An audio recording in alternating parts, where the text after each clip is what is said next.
नमस्कार, मी डॉक्टर मनोज चोपडा, हृदयरोग तज्ज्ञ म्हणून 30 वर्षांपासून नाशिकमध्ये कार्यरत आहे. नवरात्री येते, गरबा दांडिया खेळला जाणार आहे, पण याच्यामध्ये काही गोष्टींची काळजी घेणं फार गरजेचं आहे असं मला इथं वाटतं. आपली शारीरिक क्षमता योग्य आहे का नाही याचा एक तपास करणं गरजेचं आहे.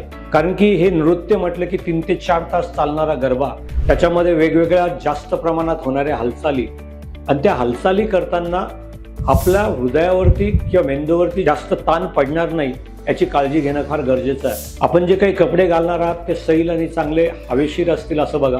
त्या दिवशी जे काही जेवण तुम्ही करतात ते सात्विक आणि हलकं फुलकं घ्या. आपला पाण्याचा वापर हायड्रेशन चांगलं मेंटेन करण्याकरता ठेवा.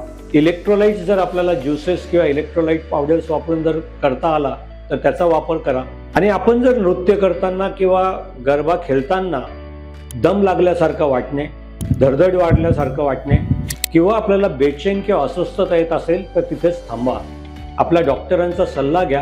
काही तपासण्या इको टेस्ट्स करायच्या असेल तर ती करून घ्या.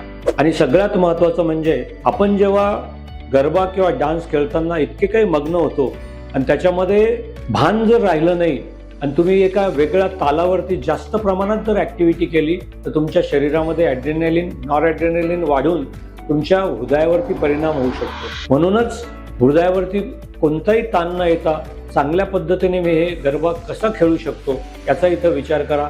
धन्यवाद.